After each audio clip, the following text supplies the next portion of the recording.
नमस्कार। प्राइम समाचारमा स्वागत छ। म सरोज कोइराला। म दृष्टिबाणी थिताल। सुरु गरौँ अहिलेसम्मका प्रमुख समाचारबाट। हिमपात र वर्षाले तापमान निकै घट्यो। केहीलाई चिसोबाट जोगिने समस्या, केही हिउँसँग खेलेर मस्त। सडक व्यापार, हवाई उडान र विद्यालयसम्म प्रभावित। माओवादी अध्यक्ष प्रचण्डको प्रतिवेदनमाथि छलफल जारी। एमसीसी र परराष्ट्र सम्बन्ध, प्रचण्ड पद लगायतका विषयमा असन्तुष्टि। पदाधिकारी चयन लोकतान्त्रिक हुने दावी।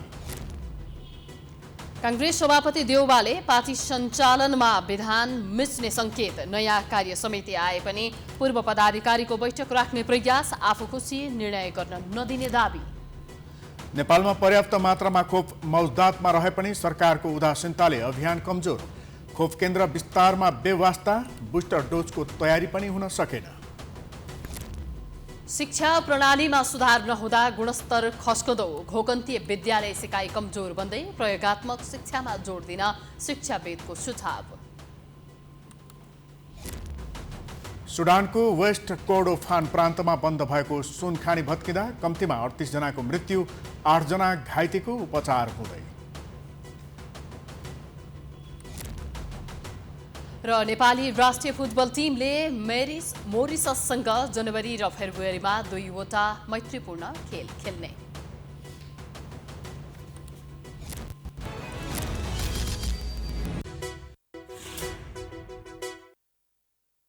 अब समाचार विस्तारमा। हिजो रातिदेखिको हिमपात र वर्षाले तापक्रम अत्याधिक घटेको छ। मुलुकका अधिकांश स्थानमा जनजीवन कष्टकर बनेको छ भने कृषकहरू उत्साहित भएका छन्। केहीलाई चिसोबाट जोगिने कसरी भन्ने समस्या छ भने कतिपय हिउँसँग खेल्न रमाइरहेका छन्। एक रिपोर्ट। पश्चिमी वायुको प्रभावले देशको अधिकांश भूभागमा वर्षा तथा उच्च पहाडी एवं हिमाली भूभागमा हिमपात भएको छ। बुधबार देशभर सामान्यदेखि पूर्ण बदली रही अधिकांश स्थानमा हल्का वर्षा भएको छ भने उच्च पहाडी तथा हिमाली भूभागमा हल्का हिमपात भएको छ। कर्णालीको मुगु, हुम्ला, जुम्ला, डोल्पा लगायत हिमाली जिल्लामा हिमपात भएको छ। हिमपातसँगै अत्याधिक चिसो बढेपछि जनजीवन प्रभावित बनेको छ। हुम्लाको सिमकोट सहित माथिल्लो क्षेत्रमा 2 दिनदेखि भारी हिमपात भएको छ।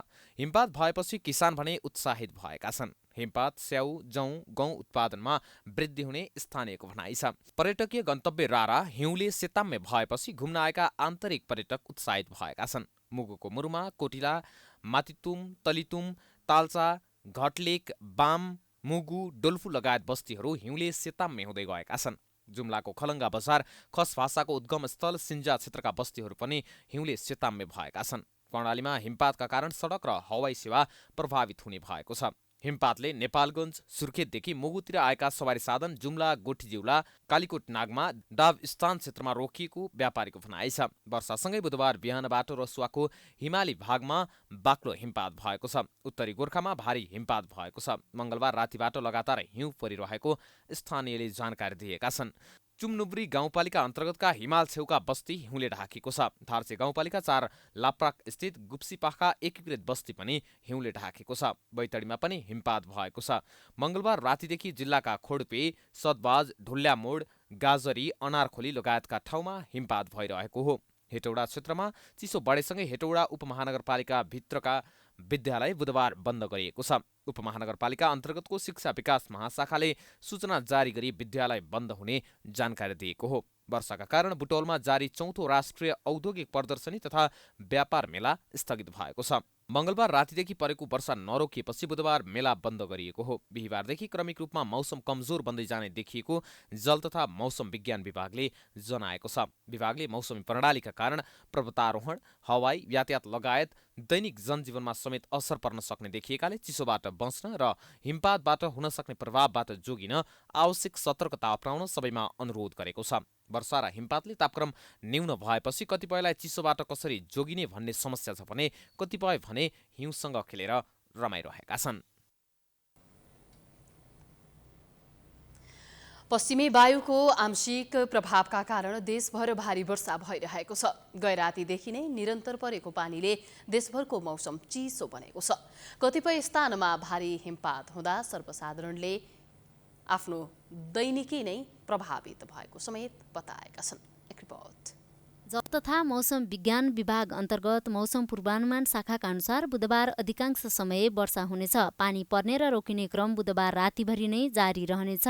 बिहिबारदेखि सुदूरपश्चिमबाट क्रमशः मौसम खुल्दै जाने महाशाखाको पूर्वानुमान छ। गत 24 घण्टामा सबैभन्दा बढी लमजुङमा 39.8 तथा गोरखाको बारापकमा 39.6 मिलिमिटर पानी परेको छ। यसैगरी चितवनमा 34, मनाङमा 27.5 र काठमाडौँमा 10.7 मिलिमिटर पानी परेको जानकारी महाशाखाले दिएको छ। अहिले चाहिँ यो पश्चिमी निम्नचापीय प्रणालीको प्रभावले गर्दा देशैभरि सामान्यदेखि पूर्णतया बदलीको अवस्था रहेको छ। त्यसैगरी देशका धेरैजसो स्थानहरूमा हल्कादेखि मध्यम वर्षा भइरहेको छ भने उच्च हिमाली भूभागहरूमा हल्कादेखि मध्यम खालको हिमपात भइरहेको छ। आज बुधबार रातिसम्म पनि यो प्रणाली सक्रिय नै हुने देखिन्छ। त्यही भएर रातिसम्म पनि देशका धेरैजसो स्थानमा वर्षा र हिमपातको सम्भावना देखिएको छ। भोलिबाट चाहिँ यो प्रणाली बिस्तारै कमजोर हुँदै जाने देखिन्छ। तसर्थ भोलिबाट देशको पश्चिमी भूभागबाट मौसममा क्रमिक रूपमा सुधार आउँदै जाने सम्भावना रहेको छ। जीवन कष्टकर बन्दै गएपछि अति आवश्यक काम बाहेक घर बाहिर मानिस निस्किएका छैनन्। साथै सडक पेटीमा व्यापार गरेर जीविका चलाउने पसलेहरू ठूलो मारमा परेका छन्। उता मौसममा आएको बदलावका कारण बुधबार आन्तरिक उडान प्रभावित भएको छ। सोलुखुम्बुको लुक्ला, नेपालगञ्ज र कास्कीको पोखरामा उडान हुन सकेको छैनन्। हवाई उडान प्रभावित भएसँगै काठमाडौँबाट घर फर्किने तयारीमा रहेका यात्रुलाई बढी मर्का परेको छ। टिकटसहित विमानस्थलमा पुगेका यात्रुलाई सम्बन्धित हवाई कम्पनीले सूचना समेत नदिएको गुनासो उनीहरूको छ। फोन आएन, फोन नआएर दुःख पाएँ यतिसम्म। अब फर्केर जानु पर्यो त्यही। 10:30 को टिकट थियो, अहिले भर्खर 12 साढे 12तिर जाँदैन भनेर भयो होइन। त्यहाँबाट हामी टिकट काटेर क्यान्सल गरेर खाँदरी जान आँट्दैछौँ गाडीबाट। अलिकति आउन जानलाई गाह्रो भयो। बिहानै त्यसो भनिदिनु भएको भए हामी अर्कै व्यवस्था मिलाएर हिँड्थ्यौँ।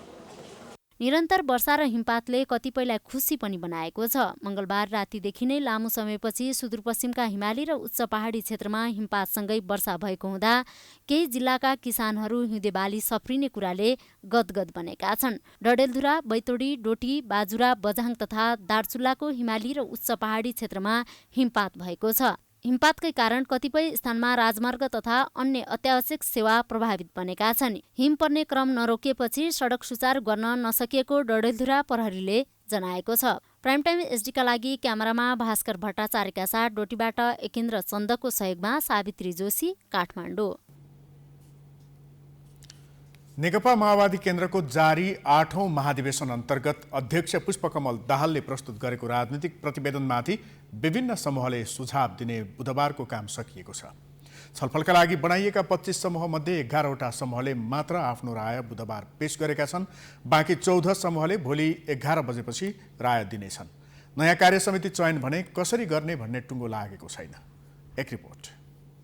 कमलादी स्थित नेपाल प्रज्ञा प्रतिष्ठानको सभाहलमा चलिरहेको छलफलमा बुधबार 11वटा समूहका संयोजकले प्रतिवेदनमाथि समूहगत छलफलको निष्कर्ष सुनाएपछि बिहिबारसम्मका लागि छलफल स्थगित गरिएको छ। तर नयाँ कार्यसमितिमा पदाधिकारी चयन भने पेचिलो बन्दै गएको छ।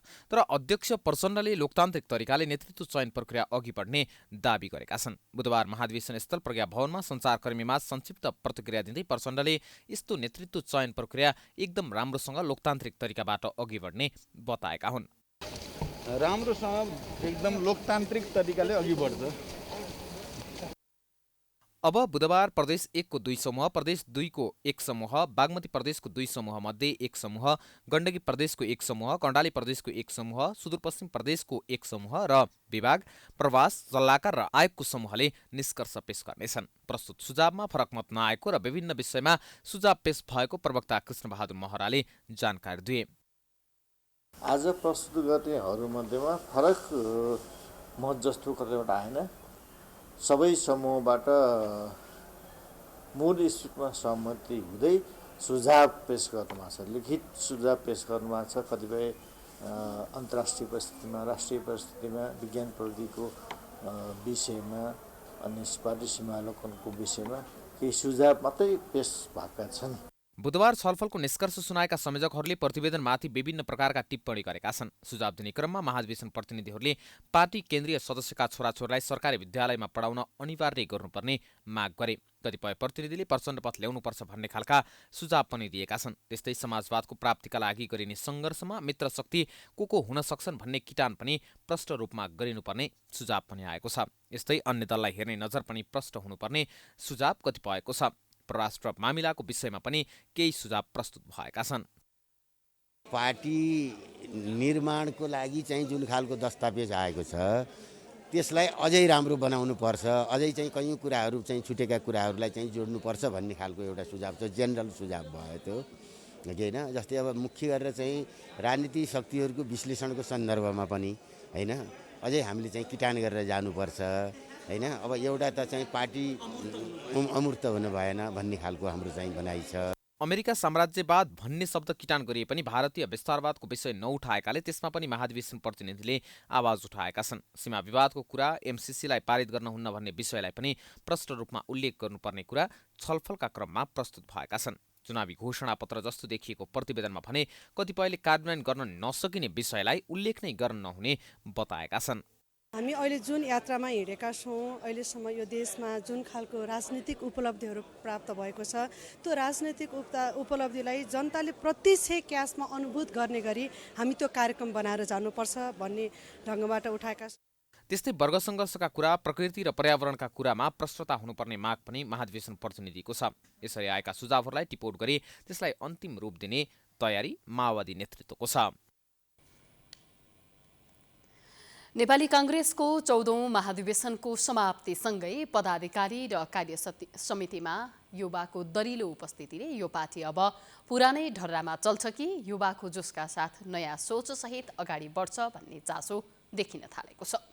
सभापति शेरबहादुर देउबा आफ्नो प्यानल बाहिरबाट जितेर आएका युवा नेतासँग सहकार्य गरेर अगाडि बढ्लान् कि विगतमा झैँ सबैमाथि हावी हुने रणनीतिका साथ अगाडि बढ्लान्, यो पनि अहिले चासोकै विषय बनेको छ।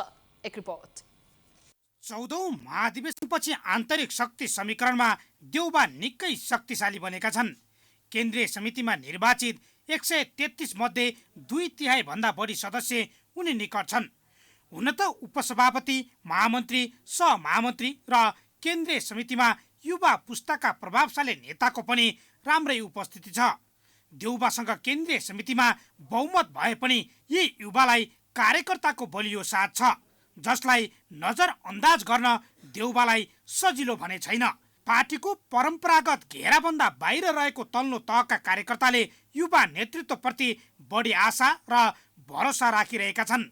नेतृत्व नै परिवर्तन हुन नसके पनि पदाधिकारीमा युवा नेताको उदयले परिवर्तन र रूपान्तरणको सन्देश भने पक्कै दिएको छ। युवा नेतामाथि कार्यकर्ताले राखेको विश्वासमा दरिलोसँग अगाडि बढ्ने हो भने सभापति देउबाले आफू खुसी निर्णय गर्न पाउने छैनन्। व्यक्तिगत सोचभन्दा पनि पार्टी चाहिँ विधि र विधानबाट चल्नुपर्छ।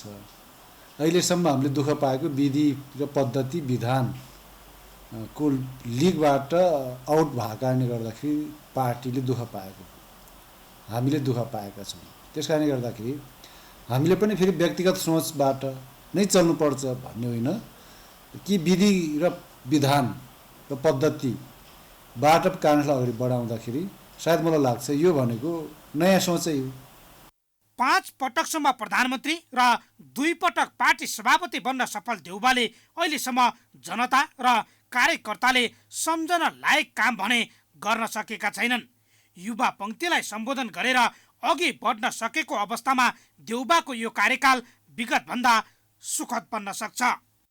गएको कार्यकालमा पार्टी सभापतिजीले अलिअलि विधान मिच्नुभयो, अब कार्यकालमा मिच्नुहुन्न भनेको नयाँ सोच भएन त, नयाँ तरिका, नयाँ तौर तरिका, नयाँ व्यवहार भनेको विगतमा गरेको चाहिने गल्तीहरूलाई सच्याएर अघि बढ्ने हो। धेरै के नै गर्ने हो कि भन्ने होइन। हामीले हिजो जहाँ जहाँ हाम्रो गल्ती कमी कमजोरीहरू भए, जहाँ जहाँ विधि र पद्धतिहरू मिचिए त्यहाँ त्यहाँ सुधार गर्दै लैजाने हो। सुधार गर्दै लैजाँदा रूपान्तरण त्यहीँनिर भेटिन्छ। विधानमा महामन्त्रीको काम, कर्तव्य र अधिकारबारे स्पष्ट लेखिए पनि दुईजना निर्वाचित महामन्त्रीमा कसको अधिकार के हुने भन्ने विषय भने अस्पष्ट नै छ।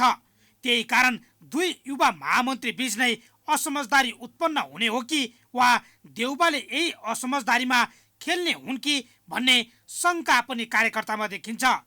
देउबाले एकजना कोषाध्यक्ष र 33 जना केन्द्रीय सदस्य मनोनित गर्दा पार्टीको दोस्रो शक्तिशाली कार्यकारी पदमा रहेका महामन्त्रीसँग कसरी सहकार्य गर्छन् भन्ने कुराले पनि कङ्ग्रेसले लिने अगाडिको बाटो तय हुनेछ। उता अधिवेशन भएको 6 महिनाभित्र पार्टीका विभिन्न विभागहरू गठन गरिसक्नुपर्ने विभाग अब तत्काल गठन नगरे फेरि आलोचित बन्नुपर्नेछ। विभाग गठनमा सभापतिलाई दबाब दिन नसके युवा पदाधिकारीले समेत आलोचना खेप्नुपर्नेछ। उता राष्ट्रिय सभाको निर्वाचनमा कुन मापदण्ड अपनाएर टिकट वितरण गर्छन् भन्ने विषयले पनि देउबाको पार्टी सञ्चालन गर्ने मनस्थिति खुलासा नै गर्नेछ। कङ्ग्रेसमा विधानमा व्यवस्था नभएको पदाधिकारी र पूर्व पदाधिकारीको बैठक बस्ने परम्परा नै बनेको छ। त्यही परम्परालाई निरन्तरता दिँदै राष्ट्रिय सभाका उम्मेद्वार चयन गर्न खोजेका देउबालाई सहयोगीहरूले त्यस्तो नगर्न सुझाव दिएपछि उनी पछाडि हटेको बताइन्छ। तर पदाधिकारी र पूर्व पदाधिकारीलाई समेटेर कार्य सम्पादन समिति गठन गर्ने तयारी गरेका देउबाले त्यही समिति मार्फत राष्ट्रिय सभाको निर्वाचनका लागि उम्मेद्वार चयन गर्ने रणनीति लिएका छन्। समाचारको सिलसिला जारी छ। हामी विश्रामपछि आउँछौँ। विश्रामपछि स्वागत छ। अब बाँकी समाचार। नेपालमा पर्याप्त मात्रामा खोप भित्रिएको छ, तर सरकारको उदासीनताका कारण तीव्र गतिमा अभियान सञ्चालन हुन सकिरहेको छैन भने खोप केन्द्र समेत विस्तार हुन सकिरहेको छैन। उता ओमिक्रोन भेरिएन्टले सारा विश्वलाई आतंकित बनाइरहेको अवस्थामा लक्षित उमेर समूहलाई पूर्ण मात्रामा खोपका साथै बुस्टर डोजको आवश्यकता समेत बढ्दै गएको छ। एक रिपोर्ट। दिल्लीमा यस अगाडि नै राति 11 बजेदेखि बिहान 5 बजेसम्म कर्फ्यू आदेश जारी गरिएको छ। विद्यालय र क्याम्पसहरू बन्द भइसकेका छन्। भारतमा संक्रमण बढ्दै जाँदा नेपालमा ओमिक्रोनको जोखिम पनि निकै बढेको छ। संक्रमण नियन्त्रणका लागि आशालाग्दो एक मात्रै उपाय खोप हो, तर अहिले पनि नेपालमा ठूलो जनसङ्ख्याले खोप लगाउन पाएका छैनन्। तत्कालका लागि आवश्यक खोपहरू आइरहेको भए पनि खोप अभियान भने सञ्चालन हुन सकेको छैन। केही दिन अगाडि मात्रै पुसको दोस्रो सातादेखि 16,000 खोप केन्द्र विस्तार गर्ने योजना सुनाएको मन्त्रालयले अहिले बाचा पूरा गर्न सकेको छैन। 16,000 पोइन्टमा पुसको पहिलो हप्ताबाट हामी नेपालको 16,000 पोइन्टमा चाहिँ नि यो खोप केन्द्र राख्दैछौँ। हुन त खोप अभियान तीव्र पार्नकै लागि आगामी 15 दिनसम्म सरकारले प्रत्येक दिन 5 लाख व्यक्तिलाई खोप दिने अभियान सुरु गरेको छ। खोप अभियानलाई व्यापक बनाउनका लागि सरकारले अब अस्पताल तथा मेडिकल कलेजहरूमा समेत खोप दिने व्यवस्था गरेको छ। 50 या क्षमता भन्दा बढी भएका निजी अस्पताललाई कोरोनाको खोप केन्द्र सञ्चालनका लागि अनुमति दिइसकेको छ। हुन त पुस 12 गते देशभर 5,68,319 जनाले खोप लगाएको भए पनि 13 गते खोप लगाउनेको संख्यामा कमी आएर 2.5 लाखको हाराहारी झरेको छ। 13 गतेबाटै बालबालिकाका लागि खोप लगाउने योजना बनाए पनि खोप लगाउने दिनमै सूचना प्रकाशन गरेर स्थगित गरेको छ। पूर्ण तयारी बिना योजना बनाएर खोप अभियानको घोषणा गरेर स्वास्थ्य मन्त्रालयले फेरि एकपटक असक्षमता व्यवस्थापनको नमुना पस्किएको छ। सरकारलाई खोप लगाउन सिरिन्ज पनि चाहिन्छ भन्ने थाहा नभएको होइन, तर सिरिन्जकै अभावमा अभियान बन्द हुनुलाई व्यवस्थापनको नालायकीपनका रूपमा बुझ्न सकिन्छ। खोप अभियानले सिरिन्ज अब कहिले आउँछ र खोप अभियान सञ्चालन हुन्छ भन्ने जानकारी मन्त्रालयसँग पनि छैन। नेपाल सरकारले विभिन्न राष्ट्रहरूको अनुदान र किनेको समेत खोप गरेर अहिलेसम्म 3,92,03,900 डोज प्राप्त भइसकेको छ। त्यो मध्ये अहिलेसम्म 2,40,23,561 मात्रा खोप प्रयोग भएको छ, जसमध्ये 18 वर्षभन्दा माथिका लक्षित जनसङ्ख्याको करिब 51.3%ले पूरै मात्रा खोप लगाएका छन्। कोभिड-19 विरुद्धको खोप अभियान जुन सरकारले अहिले युद्ध गतिमा अगाडि लैजाने गरी काम गरिरहेको छ, खोप प्राप्ति धेरै भइरहेका छन्। त्यो अभियान अगाडि लिएर जान सकियो भने उहाँहरूलाई जोखिमयुक्त अवस्थाबाट हामीले जोगाउन सक्ने अवस्था हुन्छ। त्यो काम हामीलाई गर्नलाई चाहिँ सरकारलाई अहिले धेरै हिसाबले अनुकूल वातावरण पनि छ र सबैको साथ सहयोग पनि चाहिएको छ। हामी खोप अभियानलाई चाँडै नै लिएको लक्ष्यअनुसार पुरा गर्ने गरी अगाडि लिएर गइरहेका छौँ। सरकारले 18 वर्षमाथिका करिब 1,49,22,164 नागरिकलाई यसै वर्षभित्र पूर्ण मात्रा खोप दिने लक्ष्य लिएको छ। अहिले पनि सरकारसँग 1,23,00,000 हाराहारीमा खोप मौजदात छ। तर व्यवस्थापकीय कमजोरीका कारण सरकारको बाचा समयमै पूरा हुने प्रति शंका गर्ने ठाउँ प्रशस्त पनि छ। अकल्पनीय दरबार हत्याकाण्डमा ज्यान गुमाउनु नपरेको भए तत्कालीन राजा वीरेन्द्र वीरविक्रम शाह आज 76 वर्षका हुन्थे। शाहवंशमा सर्वाधिक प्रजातान्त्रिक राजा मानिएका वीरेन्द्रले नेपालमा बहुदलीय व्यवस्थाको पुनर्स्थापनाका लागि निभाएको भूमिकाका कारण सधैँ सम्झिने गरिन्छ। एक रिपोर्ट। 2028 सालदेखि 20 वर्ष नेपालमा राज गर्दा तत्कालीन राजा वीरेन्द्रले बहुदलीय व्यवस्थाको पुनर्स्थापनाका लागि 2 पटक पहल गरे। 2036 सालको आन्दोलनपछि नेपालको इतिहासमै एकमात्र जनमत संग्रह गरिएका स्वर्गीय वीरेन्द्रले 2046 सालमा जनताको हातमा शासन सुम्पिएका थिए। त्यतिबेला जनआन्दोलनको बलमा बहुदलीय व्यवस्था पुनर्स्थापना भएपछि 2047 सालको संविधान जारी गराउन समेत उनको भूमिका महत्त्वपूर्ण रह्यो। संवैधानिक राजतन्त्र स्वीकारेपछि उनले सक्रिय राजा बन्ने कोसिस कहिल्यै गरेनन्। कुनै दललाई काखा र कुनै दललाई पाखा पनि लगाएनन्। राष्ट्रिय प्रजातन्त्र पार्टीका अध्यक्ष राजेन्द्र लिङदेनको भनाइलाई मान्ने हो भने भारतको तत्कालीन स्थापना पक्षले राखेको 6 बुँदे शर्त मानेको भए नेपालमा अहिले पनि नाम मात्रैको भए पनि राज संस्था जीवित रहिरहेको हुने तथा वीरेन्द्र पनि मरिहाल्नुपर्ने परिस्थिति आउँदैन थियो। वीरेन्द्रले विदेशीसँग सम्झौता गर्नुभन्दा आफ्नै देशका राजनीतिक पार्टीसँग सम्झौता गर्ने अडान लिएको हुँदा नेपालको सिक्किमीकरण हुन नपाएको दाबी समेत लिङदेनको छ। भारतबाट तत्कालीन संस्थापनले के शर्तहरू लिएर आएको थियो 6 बुँदे शर्त मार्फत भन्ने कुरा मैले यहाँ भनिराख्नु पर्दैन। त्यसबेला राजाले ती शर्तहरू मानेको भए हाम्रो विद्वान वक्ताहरूले भन्नुभयो जस्तै सायद नेपालमा अहिलेसम्म राज संस्था पनि रहिरहेको थियो होला, त्यो नाम मात्रको हुन्थ्यो होला र राजा वीरेन्द्रले मारिनुपर्ने परिस्थिति पनि आउँदैन थियो होला। जनतामा राज संस्था आफैमा राम्रो वा नराम्रो हुँदैन भन्ने बलियो आधार बसालेका वीरेन्द्रले आफ्नै जनताका विरुद्ध सेना परिचालन गर्न समेत आनाकानी समेत प्रजातान्त्रिक राजाको छवि समेत निर्माण गरेका थिए। माओवादी सशस्त्र द्वन्द्वको क्रममा सेना परिचालन गर्न अस्वीकार गर्दै आएका आफ्नै जनता विरुद्ध हतियार चलाउन दिएनन्। 2058 साल जेठ 19 गते नारायणहिटी राजदरबारमा घटेको अल्पकालीन हत्याकाण्डले वीरेन्द्र सहित उनको वंश नै नाश गर्यो। त्यही हत्याकाण्डको खलनायकका रूपमा तत्कालीन युवराज दिपेन्द्रलाई प्रस्तुत गरिए पनि अहिले यथार्थ भने रहस्यकै गर्भमा छ। तर उनको मृत्युमा त्यतिबेला राज संस्था विरुद्ध नै सशस्त्र सङ्घर्ष गरिरहेको माओवादीले समेत दुःख मनाउनुले पनि उनी कति उदार राजा थिए भन्ने प्रश्न पार्छ। उता सुर्खेतको वीरेन्द्र चोकमा तत्कालीन राजा वीरेन्द्र वीरविक्रम शाहको शालिग पुनः राखिएको छ। तत्कालीन राजा वीरेन्द्रको 76औं जन्म जयन्तीको अवसरमा बुधबार वीरेन्द्र चोकमा अर्ध कदको शालिग राखिएको हो। वीरेन्द्र चोकमा 2044 सालमा स्थापना गरिएको शालिग 2062-63 को जनआन्दोलनका क्रममा गणतन्त्रको माग गर्दै तोडफोड गरिएको थियो।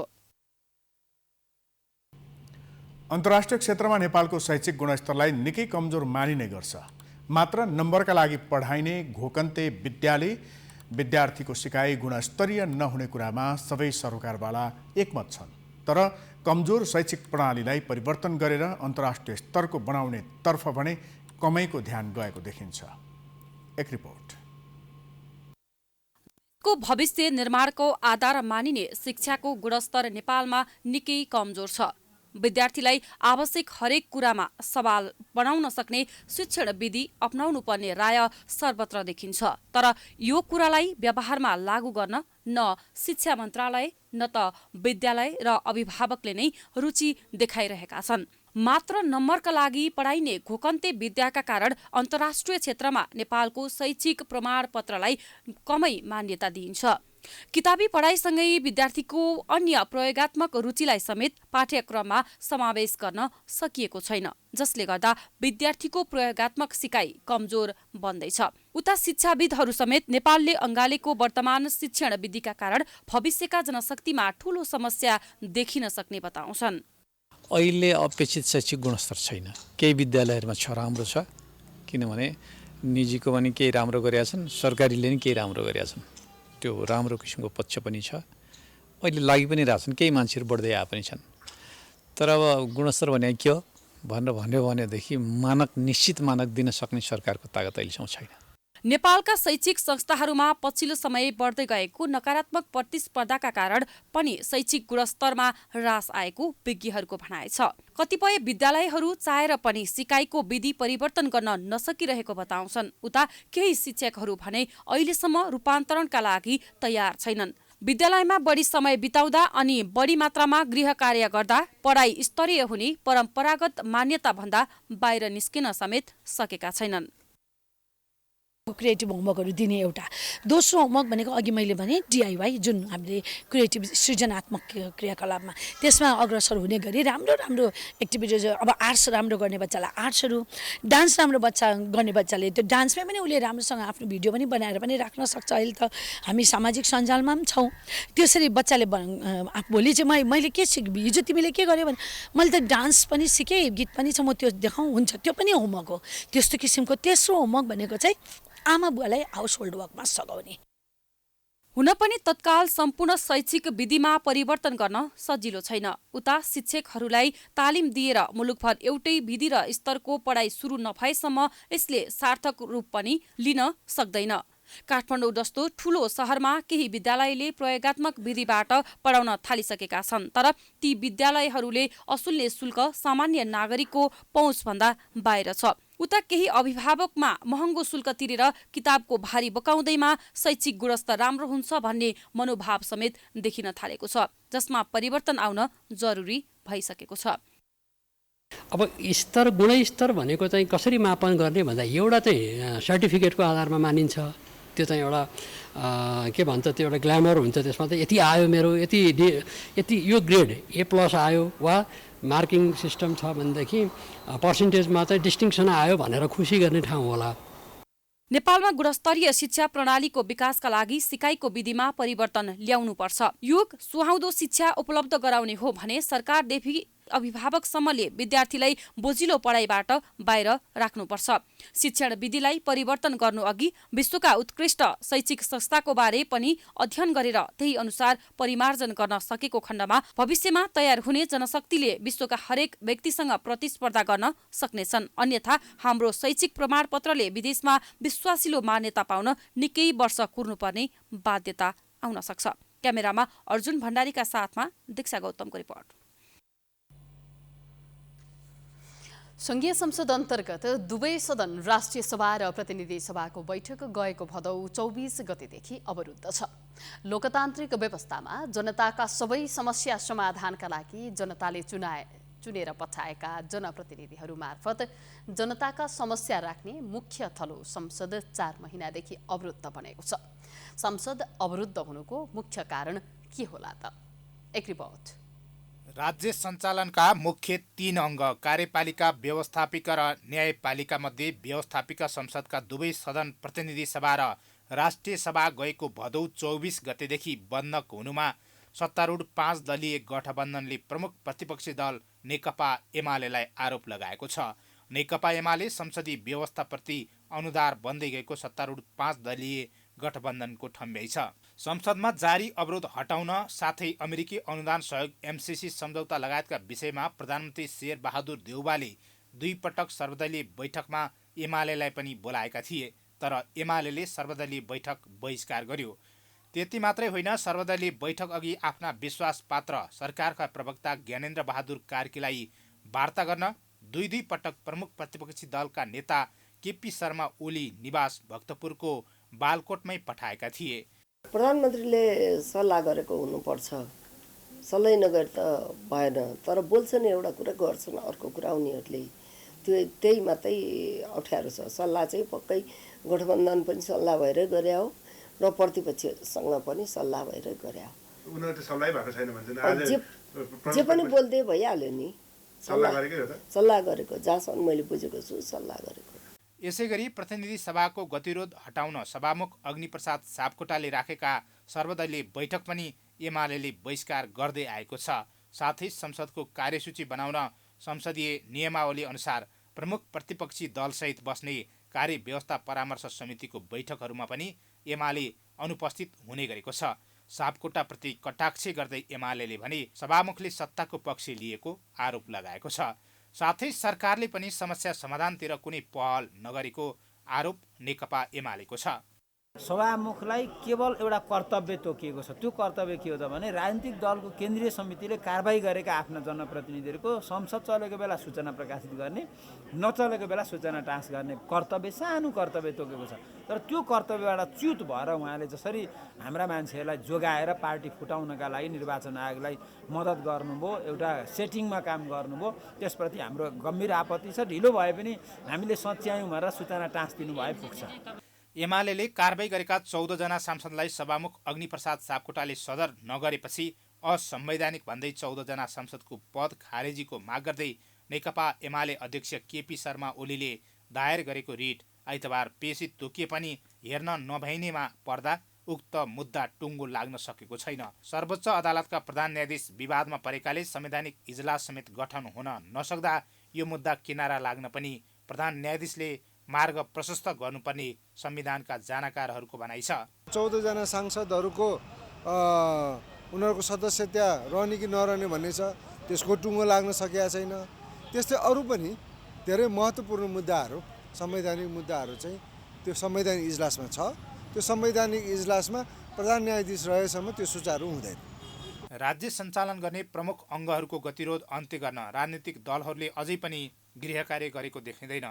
त्यति मात्र होइन, सत्ताको साँचो हातमा लिएर बसेका 5 दलीय गठबन्धन एमालेसँग वार्ता गर्ने भन्दै सत्ता जोगाउने रणनीतिमा मात्र लागेको छ। स्वयं नेकपा एमाले पनि समस्या समाधान होस्, संसद चलोस् भन्ने चाहँदैन। उसले एकलव्य रूपमा आम निर्वाचनमा जानुपर्ने वातावरण मात्र बनाइरहेको देखिन्छ।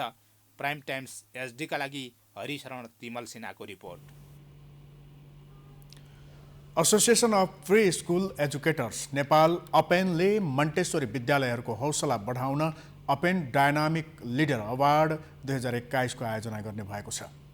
बुधबार काठमाडौँमा पत्रकार सम्मेलन गर्दै अपेन केन्द्रीय समितिले पुस 24 गते टुरिज्म बोर्डमा अपेन डायनामिक लिडर अवार्ड 2021 को आयोजना गर्ने जानकारी दिएको हो।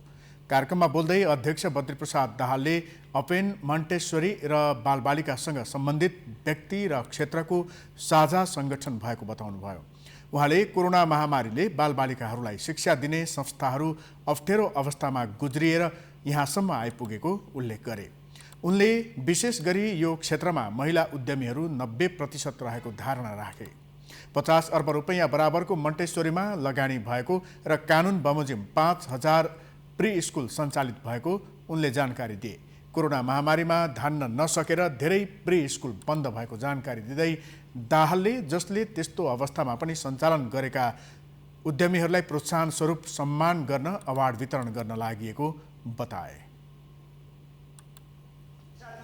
जुन संस्कृति थियो बालबालिकाको निम्ति भविष्यभरि त्यो नै महत्त्वपूर्ण हुने भएको हुनाले राज्यको यहाँ विशेष ध्यान आउनुपर्छ, सहयोग आउनुपर्छ स्थानीय सरकारहरूको र यो क्षेत्रसँग सरोकार राख्ने सबै सरकारवाला निकायहरू बालबालिका 9 वर्ष मुनिको बालबालिकाहरूको शिक्षा दीक्षा त्यसको व्यवस्थापन विद्यालय अनि शिक्षक साथीहरू कर्मचारीहरू लगायत समग्र यस क्षेत्रमा चाहिँ हातेमालो गर्दै यस क्षेत्रका उद्यमी व्यवसायीहरूलाई सम्मानजनक ढङ्गले लगानीलाई सुरक्षित बनाउँदै अगाडि बढ्ने वातावरण बनाउनुपर्छ।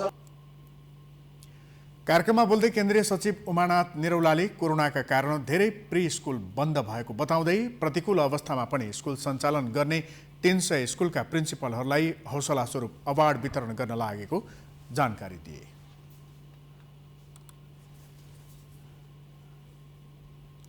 समाचारको सिलसिला अझै जारी छ, हामी विश्रामपछि आउँछौँ। विश्रामपछि स्वागत छ। अब आर्थिक समाचार।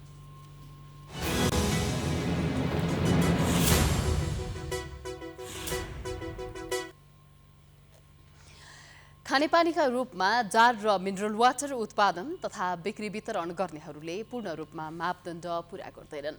घरायसी प्रयोजनको पानी उत्पादन र बिक्रीमा समेत उद्योग अनि ट्याङ्कर व्यवसायीले मनोमानी गरिरहेका छन्। अहिले भने काठमाडौँ उपत्यका खानेपानी व्यवस्थापन बोर्डले अनुगमन सुरु गरेको छ। एक रिपोर्ट। काठमाडौँ उपत्यकावासीले झेल्दै आएको पानीको समस्यामा मंगलबार ललितपुरका विभिन्न उद्योग र ट्याङ्करको काठमाडौँ उपत्यका खानेपानी व्यवस्थापन बोर्डले अनुगमन गर्यो। बोर्डको टोली अनुगमनका लागि ललितपुर महानगरपालिका वडा नम्बर 23 स्थित हात्तीवन पुग्दा ट्याङ्कर व्यवसायको भागा भाग्ने भयो। अनुगमन टोलीले सबैभन्दा पहिला शुद्ध मुहानको पानी सेवा उद्योगमा अनुगमन गर्यो। खोला र करिडोर नै कब्जा गरेर खोलाको पानी बेचिरहेको अनुगमन टोलीले फेला पार्यो। उद्योग सञ्चालकसँग उद्योग सञ्चालनका कागजात माग गरे पनि उद्योगमा कागजात नभएको र कागजात ल्याउन केही समय लाग्ने भन्दै अनुगमन गर्न पुगेका बोर्डका कर्मचारीहरूलाई नै कुर्न बाध्य बनाइयो। हामीले भने जस्तै अनुगमन टोलीले पनि देखेको करिडोर र खोला नै कब्जा गरी कानुनको धज्जी उडाएको यो दृश्य हेरौँ। खै त स्टिकर त ट्रान्सफर गर्नु लाइसेन्सहरु कहाँबाट लिनु भएको? लाइसेन्स हामीले वडा पनि लिएको छु। देखाउनुहोस् त्यो लाइसेन्स। त्यो कागपत्र त्यही हो, मैले कागपत्र लिएर भनेको सरलाई। यहाँ चाहिँ केही पनि छैन। यहाँ कागपत्र सबै हाम्रो अफिसमा छ।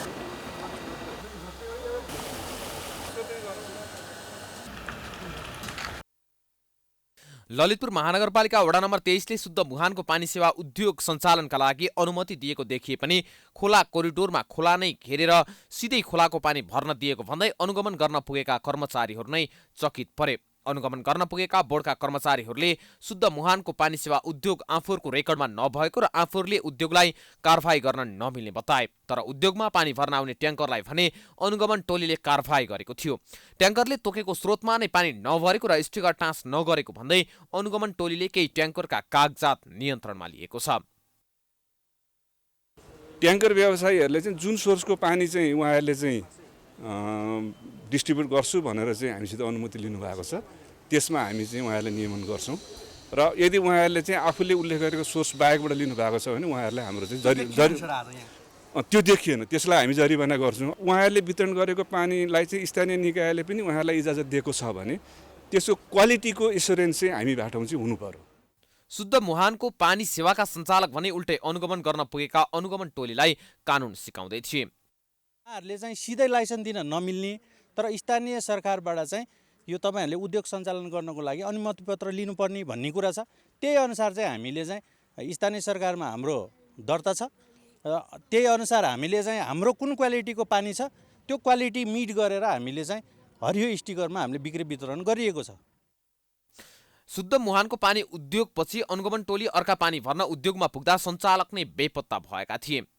उपत्यकामा अहिले करिब 600 ट्याङ्कर छन् भने दैनिक 5 करोड लिटर पानी बेचिरहेको तथ्याङ्क रहेको छ। तर यीमध्ये अझै पनि अधिकांश ट्याङ्करले बोर्डसँग अनुमति लिएका छैनन्। त्यसैले आम सर्वसाधारणले ट्याङ्करले पानी खरिद गर्दै गर्दा पानीको गुणस्तर र स्टिकर हेरेर मात्र प्रयोग गर्नुहोला। बजारमा दूध र दुग्धजन्य पदार्थ एवं प्रशोधित पिउने पानीको प्रयोग गर्दा सबैभन्दा धेरै विकार पाइने गरेको छ। प्रयोगमा साह्रै सावधानी अपनाउनु पर्ने भएको छ। सरकारी नियमनकारी निकायको ध्यान पनि यसैतर्फ छ, तर सोचे अनुरूप बजार स्वच्छ हुन सकिरहेको छैन। एक रिपोर्ट। अहिले बजारमा पाइने खाद्यान्नमा खाद्य स्वच्छता र गुणस्तर दिनदिनै चुनौती बनिरहेको छ। सबैभन्दा धेरै दूध र दुग्धजन्य पदार्थ, प्रशोधित पिउने पानी प्रशोधितसँगै जोखिम हुने गरेको छ। दाना, तेल, फलफुल, तरकारी लगायतमा पनि उत्तिकै मात्रामा कैफियत भेटिने गरेको नियमनकारी निकाय खाद्य प्रविधि तथा गुण नियन्त्रण विभागले जनाएको छ। यसले मानव स्वास्थ्यमा गम्भीर असर गरिरहेको छ। सबै किसिमका खाद्यको नियमित अनुगमन गरिरहेको जनाएको विभागले विभिन्न 12वटा नाकासहित यति बेला देशभर 43 कार्यालय मार्फत अनुगमनलाई तीव्रता दिएको छ। प्रशुद्धि पिउने पानीका पनि छन् होइन, दुग्धजन्य पदार्थका पनि छन्, अब तेलजन्य पनि छन्, दाना पदार्थ छन्, यही भन्ने चाहिँ छैन। अब तर हामीले केही खाद्य वस्तुहरूलाई चाहिँ अलिक प्रायोरिटीमा राखेर चाहिँ अनुगमन र नियमन गर्छौँ। अब ती भनेको चाहिँ दुग्धजन्य पदार्थ, पानी, यिनीहरू चाहिँ अलि खाद्य वस्तुमा चाहिँ अलि जोखिमयुक्त खाद्य वस्तुको रूपमा लिएर त्यसलाई चाहिँ अलि विशेष प्रायोरिटीका साथ हामी अनुगमन गर्छौँ। खाद्य वस्तुहरूको गुणस्तर परीक्षण गर्न विभागले चालु आर्थिक वर्षको प्रथम त्रैमासिकमा बजार अनुगमनका क्रममा 852 नमुना सङ्कलन गरेको थियो। त्यसमा करिब 7% खान अयोग्य अर्थात् प्रतिकूल देखिएको छ। खाद्य पदार्थका नमुनामा विकार नै देखिएको छ। विभागले सधैँजसो खाद्य वस्तुको नमुना परीक्षण र विश्लेषणमा उस्तै प्रकृतिका कैफियत भेट्ने गरेको छ। तर पनि कैफियत भेटिएका उद्योगहरूलाई कानुनी दायरामा ल्याउन नसक्दा आम उपभोक्ता दूषित र विकारयुक्त खाद्यान्न तथा वस्तु उपभोग गर्न बाध्य छन्। संसदमा विचाराधीन ऐन संशोधन नहुँदा पनि समस्या परेको विभागको स्वीकारोक्ति छ। नयाँ खाद्य स्वच्छता तथा गुणस्तर ऐन भनेर जुन अहिले नयाँ सम्मानित संसदमा चाहिँ जुन अहिले छलफलमा गइरहेछ, त्यो ऐनहरू अलिक चाँडै आयो भने, किनभने हामी त नियमनकारी निकाय भयो, ऐन नियममा व्यवस्था भएको आधारमा हामीले अनुगमन निरीक्षण र होइन त्यो नियमन गर्ने व्यवस्था भएकोले यी ऐनहरू टाइमली अपडेट भयो भने हामीलाई एउटा सबभन्दा राम्रो पाटो हुन्छ। त्यसैले प्रभावकारी अनुगमनको लागि एउटा अहिले ऐनको अध्यावधिकको चाहिँ एकदम खाँचो छ।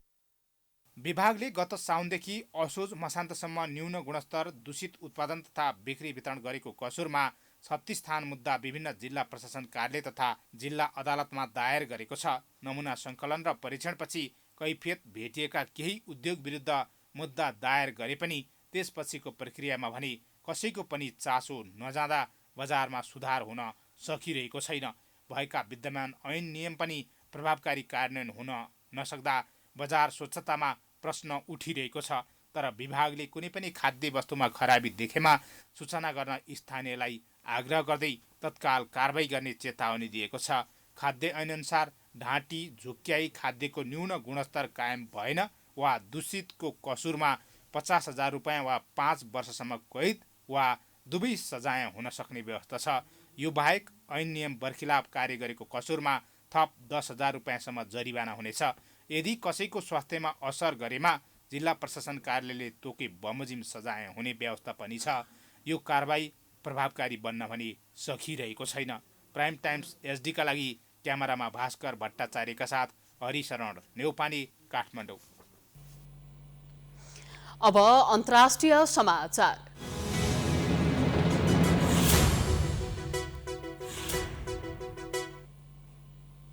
सुडानको वेस्ट कोर्डोफान प्रान्तमा बन्द भएको सुन खानी भत्कदा दर्जनौं व्यक्तिको मृत्यु भएको सुडानको सरकारी खानी कम्पनीले जनाएको छ। सुडानी मिनरल रिसोर्सेज कम्पनीका प्रवक्ता इस्माइल टिसाउले बुधबार कम्तीमा 38 जनाको ज्यान गएको बताएका छन्। तर अहिलेसम्म पनि गाडिएका मानिसहरूको यकिन संख्या स्पष्ट नभएको अन्तर्राष्ट्रिय सञ्चार माध्यमले जनाएका छन्।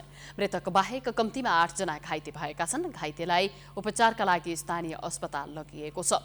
यसअघि पनि सुडानमा विभिन्न खानी भत्कने गरेका थिए। सुडानका खानीहरूमा सुरक्षा मापदण्डमा व्यापक लापरवाही हुने गरेको अन्तर्राष्ट्रिय सञ्चार माध्यमले जनाएका छन्। अब खेलकुद समाचार।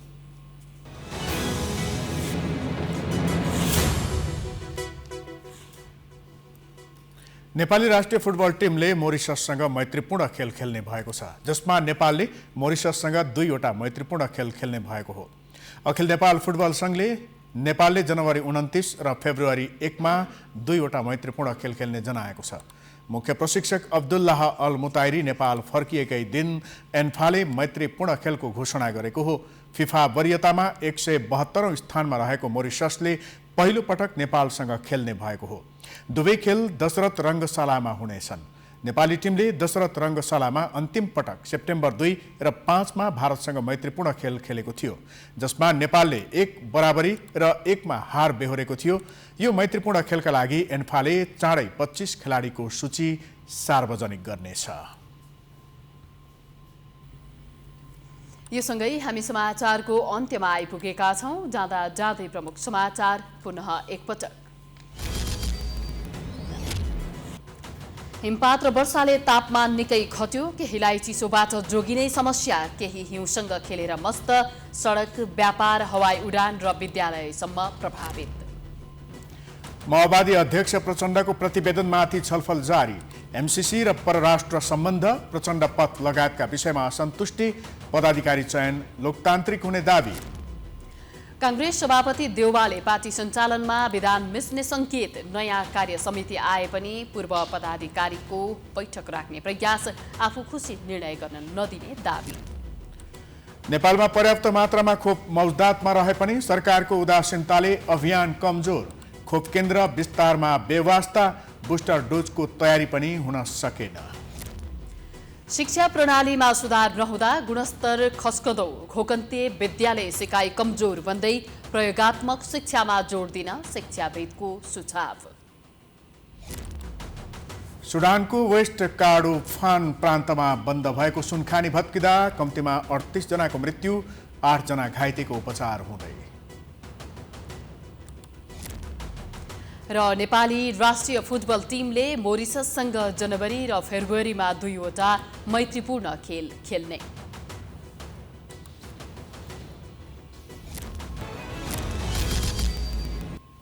समाचार अहिलेलाई सकियो। यसपछिको प्रस्तुति जनता जान्न चाहन्छन् ऋषि धमलाको साथमा हेर्न सक्नुहुन्छ। हेर्दै गर्नुहोला प्राइम टाइम्स HD। नमस्कार।